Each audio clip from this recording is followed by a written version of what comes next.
there's an injustice against you or someone you love or someone you believe in, stand up. Don't sit down on them, they need you. Another edition of Pop Culture Justice live here on Popcorn Planet. I am your host for the evening, Steph the Alternate, and with me is my partner in crime, my PRC. It's Kim! Yes! Hello! Hi, everybody. Hello! How are you doing, hon? Hi. Sorry? How are you doing? I'm doing good. How are you? I'm not doing too bad. Just come back from a 2.5-week holiday in America. It was absolutely amazing. And so for everyone on my channel, Steph the Alternate, if you are a member, a leader, expect some awesome vlogs to be coming your guys' way extremely shortly. But other than that, a little bit concerned for our Andy. He's still in hospital at the moment.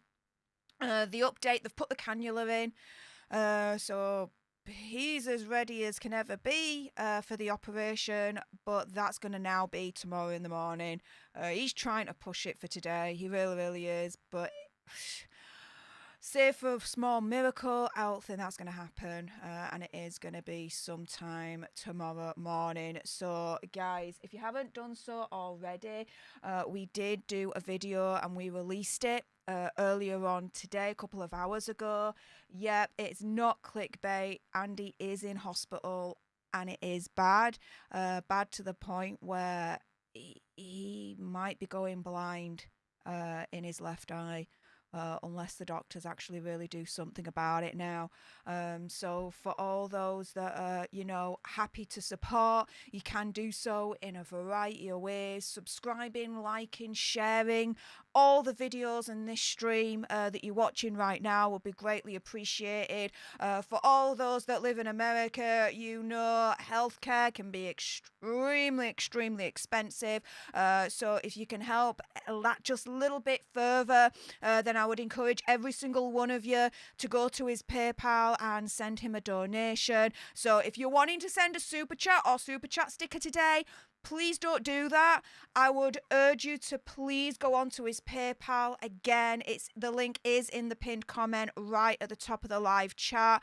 I would rather all your super chats and super chat stickers go to his PayPal. Plus, as well, he gets notifications every time he gets PayPal. So let's just blow up his phone continuously, and make him know.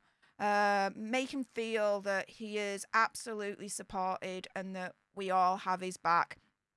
And when it comes to sending a PayPal, you're obviously able to send him a little message as well of encouragement and support. So again, really encourage you guys to do that.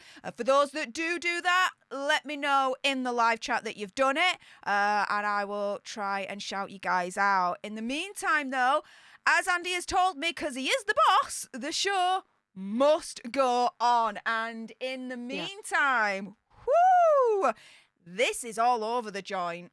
So, David Beckham mocking Victoria for claim about her, quote, working class upbringing.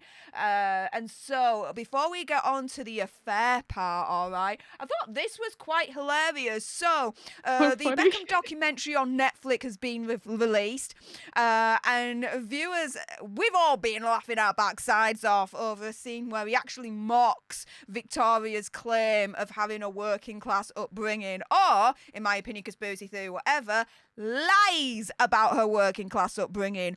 Why? Well, Beckham is a 4-part series which tracks the former Manchester United and England football star's rise to fame and fortune, along with his relationship with Victoria Beckham and their growing family.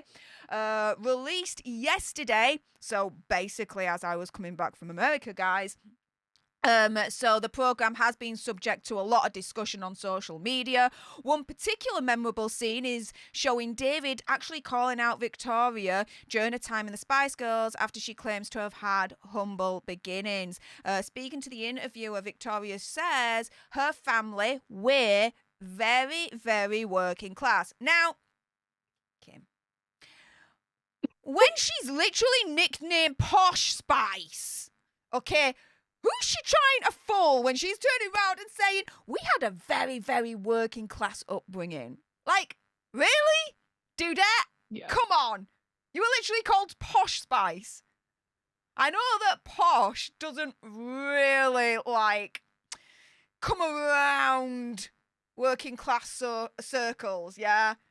We don't do posh in working class circles. It just doesn't happen. So when you're literally called Posh Spice, I don't know. She's having a giraffe at that point. I'll tell you that right now. I think that's when I'd ask, what is her definition of working class? Like, how would you define that? Do you know what, though? I think that would make it worse. Because her answer would be absolutely preposterous. Like, working class would be eating from gold Tupperware rather than platinum Tupperware, for example, or having I don't know, ruby encrusted bras instead of diamond encrusted bras. Like, it would be something preposterous like that. I'm exaggerating, but you get the exaggeration, right? They only had one vacation house. It was really hard. It was really hard, okay? Her friends had 3. She had 1. It was hard. My heart breaks. My heart breaks.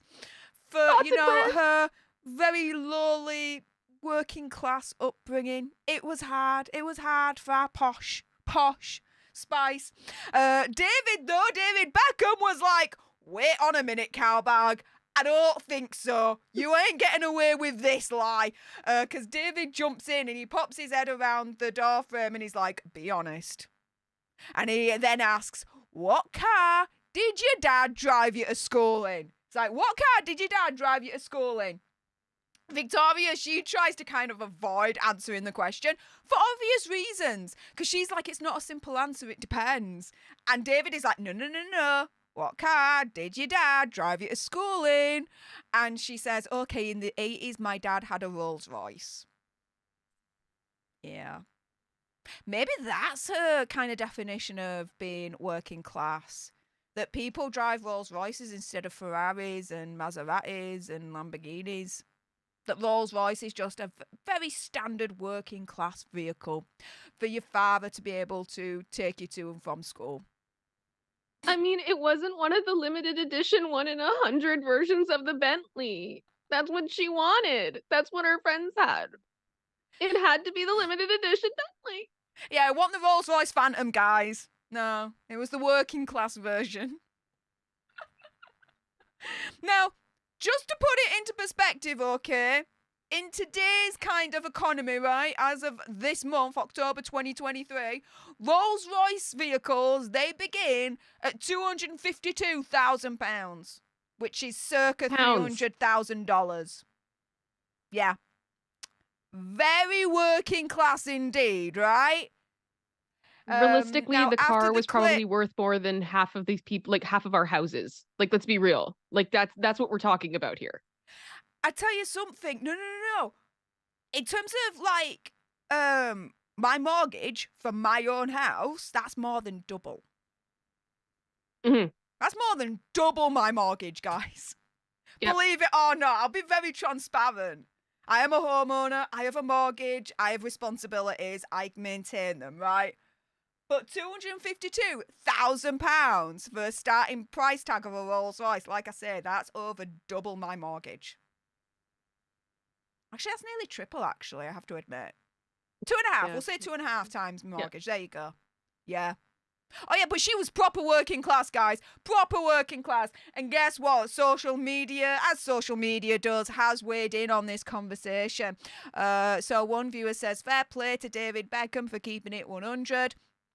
Others have criticised Victoria's claim to have been working class in her childhood.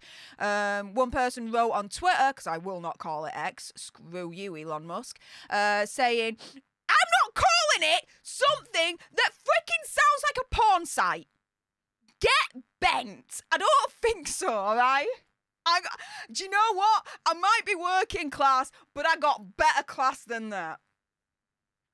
I'm just saying.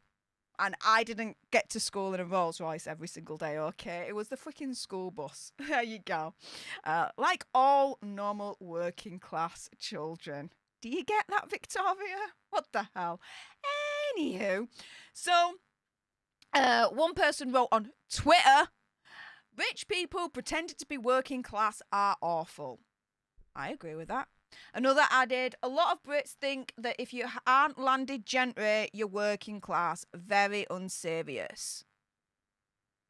In other words, if you're not born with literally a silver spoon in your gob and up your butt, then you're working class. Nah. Others pointed out that her nickname was an example of her exaggerated claim, something that we were just discussing earlier on, saying Victoria Beckham trying to say she was working class when she literally branded as Posh Spice her entire career. Elsewhere, one viewer commented on the clip exposing the complete cognitive dissonance of the elite. The Twitter user continued saying they honestly believe that because their parents worked and they weren't multimillionaires, that they're working class. Now, you know, this is the thing to kind of take into account inflation, guys.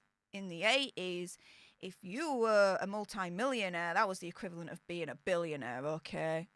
It was worth a lot more being a millionaire than it is these days. Even though, you know, multimillionaires are still rich as hell. Like, let's keep it 100 here. You know, with the cost of living going up and everything, $1 million these days, in comparison to the 80s, you don't get as much. Do you see where I'm coming from? I hope you do. I do. But before we get on to the alleged affair and Victoria and David actually commenting on it for the first time publicly, this whole debacle of Victoria Beckham being like, yeah, we're very, very working class back in my day for my childhood. Like, any final thoughts on that? I'm looking at the cost of, I'm seeing people saying that a Rolls Royce in the 80s was about 40,000 pounds. Well, if you do the conversion of that to inflation to this day, what you're looking at is $140,000 US. That is what that costs. It's just when you do the numbers, when you do the inflation, it doesn't add up. That doesn't make any sense. What people are upset about right now is that Posh is saying that she understands the struggle of working class. When you hear things like that, obviously she does not, and her own husband is calling her out on it. It's just ridiculous. It's ridiculous. I understand why people are pissed. It's silly. Ta-da! There you go. That's and it. to be fair, okay, this is Kim saying this, all right? Usually she has a good word to say for anyone and everyone. So for Kim to say this, she's actually being savage right now and slamming Victoria. Well, and basically, in technically, savage terms, she's turning around and saying, Victoria, stop being a freaking cowbag. Stop lying your backside off. You weren't working class. Right? Yeah. Just, it's Well, you not didn't the say same. no, so and there we go. It's not the same. It's not the same. And I'm not trying to be like rude or mean about it, but when she says that kind of thing and her own husband is calling her out, it looks very out of touch. I don't think that that's being rude. I think it's just calling it what it is. Mo Faulkner says, was it a new Rolls Royce or second hand? Do you know what, mate? I don't know. Even if it was second hand, working class would not be able to afford it. Best believe. Like a Rolls Royce starting point is £252,000, right? Which is about $300,000, right? If you're going to look at a second-hand Rolls Royce, I would, an educated guess, minimum £100,000. Minimum. Right? So Also, that's under wanna say- half the value of a brand new Rolls Royce, yeah? Yeah. No, you think a working class family is going to be able to still afford that? I Nope. also just want to mention working class, as defined by Investopedia, is a socioeconomic term used to describe persons in a social class marked by jobs that provide low pay, require limited skill or physical labor. And what I was reading earlier was that her dad was an electronics engineer. Mm-hmm. Engineers have a lot of skill. It's not adding up. And that's why people are being so brutal about this. Yeah. The math ain't adding up, guys. Math ain't mathin', guys. Nope, the math Math ain't ain't mathin'. mathing. But yeah, moving on from that, they've now publicly discussed David Beckham's alleged affair with Rebecca Lewis, with Victoria saying that at the time it was the most unhappy I have ever been. So she's spoken for the first time about David's alleged affair with Rebecca Lewis, who at the time was his former personal assistant when he was playing for Real Madrid back in Spain, saying it was the most unhappy I've been in my entire life. She describes the aftermath of the claims as the hardest period of her marriage. Now, in the 4-part series, it explains that the couple married in 1999. They have 4 children. The alleged infidelity was said to have happened 4 years later in 2003, but they have always denied the claims outright. So this is the first time that they've spoken about the alleged affair without really confirming it, but they kind of dance around it. It's one of those things where, you know, you're going to do a documentary on David Beckham, fair enough, but you can't ignore the elephant in the room, which is Rebecca Lewis. It had to be addressed in some way, shape, or form. And the way they did it here is actually quite clever. So, according to The Sun, in extracts of the documentary shared with the paper, Victoria tells of how the allegations impacted their relationship. She says it was a nightmare. It was the hardest period because it felt like the world was against us. She also says, here's the thing, we were against each other if I'm being completely honest. You know, up until Madrid, sometimes it felt like us against everybody else, but we were together, we were connected, we had each other. But when we were in Spain, it didn't really feel like we had each other either. And that's sad. I can't even begin to tell you how hard it was and how it affected me. It was a nightmare. It was an absolute circus. And everyone loves it when the circus comes to town, right? Unless you're in it. And at the time, back in 2003, so I was in the equivalent of high school, for all you Americans out there, starting my GCSEs. So we're talking, I was about what? 14? No. Yeah. No.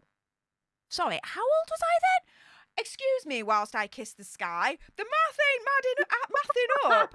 What the hell? So How old was I? I'm really, really bad at maths right now.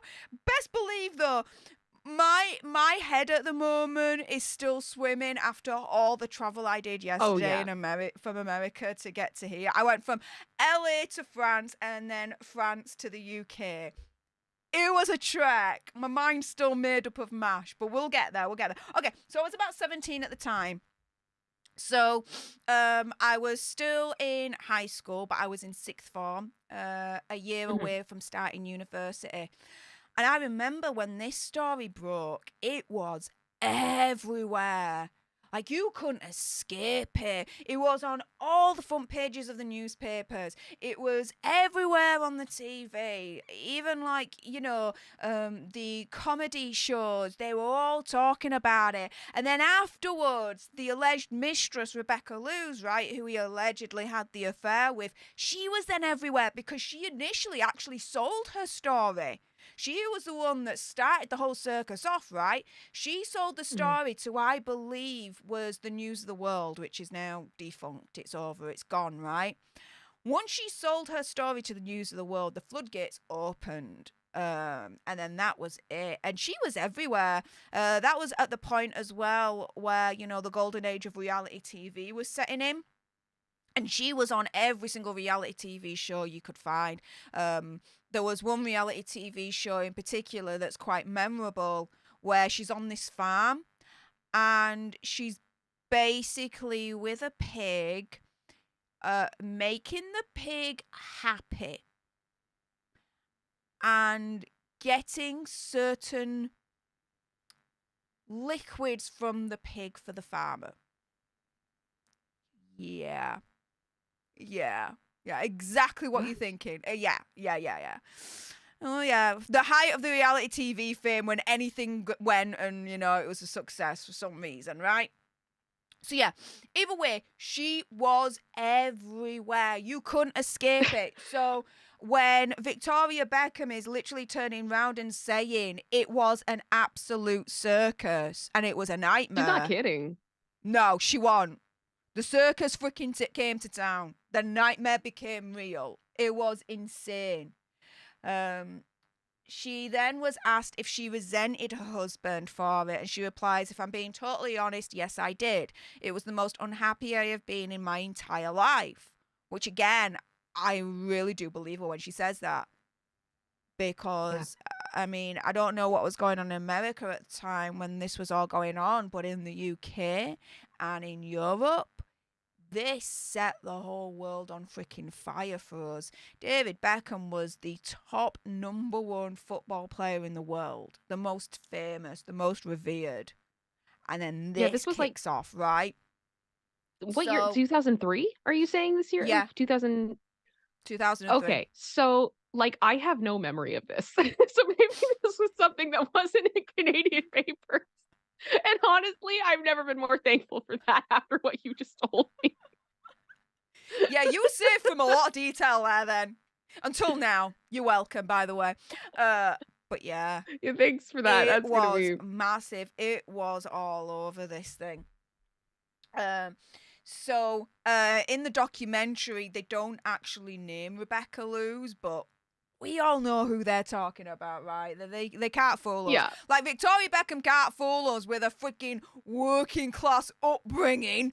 They can't fool us here. We know exactly who they are talking about. Now, David Beckham, he also addresses the allegations, saying there were some horrible stories which were difficult to deal with. It was the first time that me and Victoria had been put under that kind of pressure in our marriage, and that's also true. Because apart from when David Beckham, again, you guys probably don't know this, but in the world, I think it was the World Cup, David Beckham got a red card and he was sent off, and he was hated at that point because he was our best footballer, and for him to get a red card and to be sent off the pitch, it was like we all blamed him then for losing at that point because he wasn't around to save us and win the game, right? Apart from that, yeah, this was probably the most pressure that they had when it came to the public and their marriage. Up until then, they were the golden couple. Like, everyone looked at them as having this perfect life, perfect marriage, that nothing could spoil it. And whoops! In comes a lass that would later be known as someone that liked to make pigs happy. And I'm not talking about David Beckham there. Anywho, when asked about how... Have I broken your shape tape yet, Kim? I'm just saying brutal. I was just going like brutal. It's brutal out here. Oh, it's Like, brutal. wow. Oh, I got a funny story about shape tape later. I'll get onto that Oh, later. gosh. Stay tuned, guys, for the after member only portion of this stream. But anyways, I mean, we got a little one here just in case, so we'll be all right. Okay.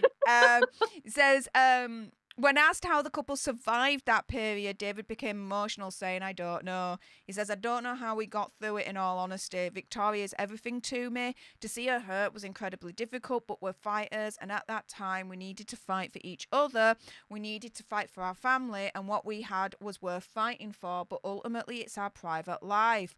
There were some days I would wake up and I would think, how am I going to go to work? How am I going to walk onto that training pitch? How am I going to look as if nothing is wrong? I felt physically sick every day when I opened my eyes. How am I going to do this?" And speaking about the effect on son Brooklyn, now 24, because they only had Brooklyn at the time when all this was going on. David said he had to go through that, and I don't know whether it's harmed him, and I don't know. But this is the thing: if he had the affair, then he brought it on to himself. You know, Yeah. it's his actions, therefore, you know, he's going to suffer the consequences. And unfortunately, as well, because of his position in life and his position back then, it wasn't just him that was going to suffer the consequences, but his wife and his son as well. And that's something that he will have to live for the rest of his damn life. But when you hear, you know, what David and Victoria said about this, quote, alleged affair, right? overall, what are your thoughts on it? What are you thinking? I feel like they said a lot without saying anything at all. Really. Like I was hoping there would be a bit more clarification based on the headlines I was seeing, and really I don't feel like I really learned anything at all. It just kind of feels like a nothing burger. To me, they said a lot in the Okay. sense of how emotionally they were dealing with it all and how it affected them personally. The only one thing that they didn't really address is who they were talking about. But in all honesty, they didn't have to. Because No, we but I know feel who they're like they talking about also without them actually saying who they're talking about. I know they like denied originally, but I just didn't really feel like they kind of reiterated that at all. Mm. You know, so it's like, but did it or did it not? Was it difficult because there was a betrayal, or was it difficult because the whole world was up in their face? Which one was it? Or was it difficult because they had to live with the lies in the media Yeah. that wasn't true? Yeah, and that's what I mean, like, the substance of it, I don't feel like is there. To me, I think they confirmed it without explicitly confirming it. Okay. It was like an underhanded confirmation of, yes, the affair did happen, but we're not going to outwardly confirm it. We're just going to dance around it and confirm it without actually confirming it. It's like double-edged there, if that makes sense, right? It's just I feel like I walk away from it, I'm like, "So what happened?" You know, like, you talked a lot, and I'm like, "But what happened?" Okay. Thanks for that. That happens I a know lot. I nothing. talk a lot, and people are like, "What happened again?" What happened? Nothing burger. Yeah. Yeah. Yeah. With that being said, you guys, for everyone that's here on the live stream, stay exactly where you are. We're going to carry on. But for everyone that's watching on the replay, thank you so much for tuning in. Please, on your way out, do remember to subscribe to this channel, turn the notification bell to all, like this video, and comment down below your opinion, conspiracy theories, whatever's on the Beckhams, and go one step further and join today for as little as $5.99 a month and become a member on this channel and get exclusive content from the man himself, Andy Signor. With that being said, again, thank you so much for everyone on the replay tuning in. Everyone on live, stay exactly where you are. But if you're watching on the replay, here are some videos that you may want to clickety-click, clickety-click.